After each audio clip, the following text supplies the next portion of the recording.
జయ శ్రీనివాస జయ వెంకటేశ వృషశైలనాథ శ్రీ పద్మనాభ వైకుంఠనాథ జయ విష్ణుతేజ రాజాధిరాజ కవ జయ జయ జయ.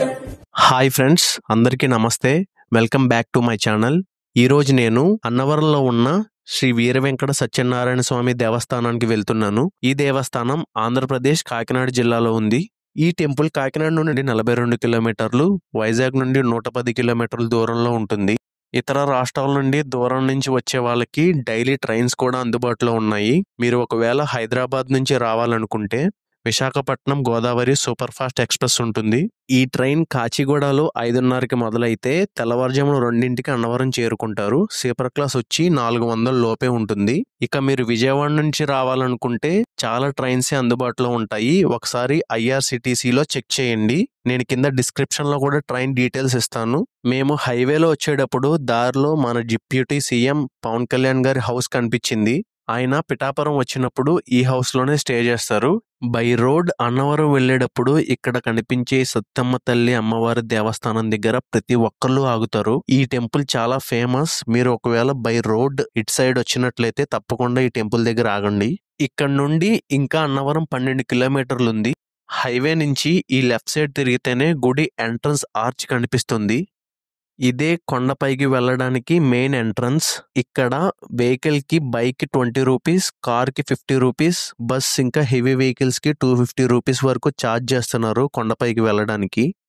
మీరు ట్రైన్ ద్వారా Annavaram railway station చేరుకున్న తర్వాత కొండపైకి వెళ్ళడానికి దేవస్థానం బస్సులు ఉంటాయి. టికెట్ ప్రైస్ 20 రూపాయలు ఉంటుంది. ఒకవేళ బస్సెస్ లేకపోయినా సరే ఆటోస్ కూడా ఉంటాయి. ఇప్పుడు మనం ఎక్కే ఈ కొండని రత్నగిరి కొండ అంటారు. ఇది సముద్ర మట్టానికి 300 అడుగుల ఎత్తులో ఉంది. కొండ పైకి వెళ్ళడానికి ఒక మార్గము, కొండ దిగడానికి ఒక మార్గం ఉంటుంది. ఒకవేళ కాలినడక ద్వారా కొండ చేరుకోవాలంటే 460 మెట్లు ఎక్కాల్సి ఉంటుంది. గుడికి ఒక 100 మీటర్స్ ముందే పార్కింగ్ ఉంది. ఇక్కడ బైక్ పార్క్ చేసి గుడి లోపలికి వెళ్తున్నాం. ఇదే రత్నగిరి కొండ మీద ఉన్న శ్రీ వీర వెంకట సత్యనారాయణ స్వామి దేవాలయం. ఈ అన్నవరం దేవస్థానం 2 అంతస్తుల్లో నిర్మించారు. పై అంతస్తులో స్వామివారు, కుడిపక్క ఈశ్వరుడు, ఎడమ పక్క అమ్మవారు ఉంటారు. కింద అంతస్తులో వైకుంఠ మహానారాయణ యంత్రం ఉంటుంది. ఈ గుడిలో సత్యనారాయణ స్వామి వ్రతం చేయించుకోవడం చాలా శుభప్రదమని చెప్తారు. ప్రతి సంవత్సరం కొన్ని వేలాది మంది ఇక్కడ సత్యనారాయణ స్వామి వ్రతం చేయించుకుంటారు. మీరు వ్రతం చేయించుకునే ప్లేస్, క్రౌడ్ బట్టి టికెట్ ప్రైస్ కూడా ఉంటుంది. ఈ కనిపించే గోపురమే దేవస్థానానికి రాజగోపురం. ఈ దేవస్థానం టైమింగ్స్ వచ్చి ఎర్లీ మార్నింగ్ 5కి ఓపెన్ చేస్తారు, నైట్ 9కి క్లోజ్ చేస్తారు. మధ్యలో హాఫ్ అన్ అవర్ బ్రేక్ ఉంటుంది 12:30 నుండి 1 గంట వరకు. నేను క్రౌడ్ తక్కువగా ఉన్నప్పుడు 200 రూపీస్ దర్శనం టోకెన్స్ తీసుకొని లోపలికి వెళ్ళాను. దీనివల్ల ఉపయోగం ఏంటంటే దేవుడికి చాలా దగ్గరగా వెళ్ళి ఎక్కువసేపు దర్శనం చేసుకోవచ్చు. అలాగే కింద నారాయణ యంత్రం కూడా ఎక్కువసేపు దర్శనం చేసుకోవచ్చు. మీరు వెళ్ళినప్పుడు క్రౌడ్ కూడా తక్కువగా ఉంటే ఇలా చేయండి, మంచి దర్శనం జరుగుతుంది. దర్శనం అయ్యి బయటకు వచ్చి అన్నదానానికి వెళ్తున్నాము. అన్నవరం దేవస్థానంలో నిత్య అన్నదానం జరుగుతుంది. ఈ అన్నదానం టైమింగ్స్ వచ్చి మార్నింగ్ 10:30 నుండి మధ్యాహ్నం 2:30 వరకు జరుగుతాయి. అన్నదానం చాలా రుచికరంగా ఉంటుంది. వెళ్ళినప్పుడు తప్పకుండా భోజనం చేయండి. ఇక ముఖ్యంగా ఇక్కడ దొరికే అన్నవరం ప్రసాదం చాలా ఫేమస్ ప్రసాదం.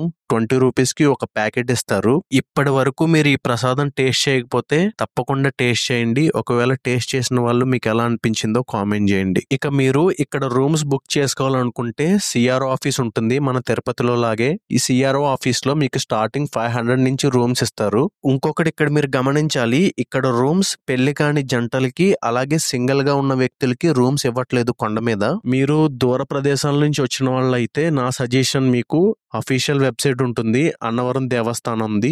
దీంట్లో అడ్వాన్స్ రూమ్ బుకింగ్ కోసం ట్రై చేయండి. నేను వెబ్సైట్ లింక్ కింద డిస్క్రిప్షన్ లో కూడా ఇస్తాను, ఒకసారి చెక్ చేయండి. అలాగే ఇక్కడ చూడవలసిన ఇంకో అద్భుతమైన ప్రదేశం సన్డైల్.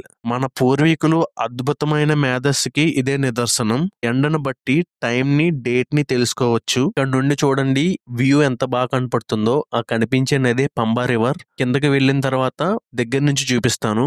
సన్డైల్ పక్కనే శ్రీగోకులం ఉంటుంది. ఇందులో ఉండే గోవులకి పచ్చగడ్డి, దానా అక్కడ అమ్ముతారు, కొని మనం కూడా పెట్టచ్చు. ఇక తిరిగి కిందకి వచ్చేటప్పుడు పంబా రివర్ కనిపిస్తుంది.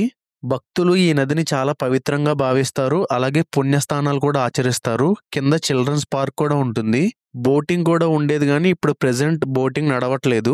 దేవస్థానం కిందే చాలా అందంగా ప్రవహిస్తుంది ఈ నది. తప్పకుండా ఇక్కడ కూడా కొద్దిగా టైం స్పెండ్ చేయడానికి ట్రై చేయండి. ఫ్రెండ్స్, ఇప్పటి వరకు వీడియోను స్కిప్ చేయకుండా చూసినట్లయితే తప్పకుండా వీడియోను లైక్ చేయండి. అండ్ మీరు గనక నా ఛానల్కి కొత్తగా వచ్చినట్లయితే తప్పకుండా సబ్స్క్రైబ్ చేసి ఈ వీడియో ఎలా ఉందో కామెంట్ చేయడం మాత్రం మర్చిపోవద్దు. Thanks for watching.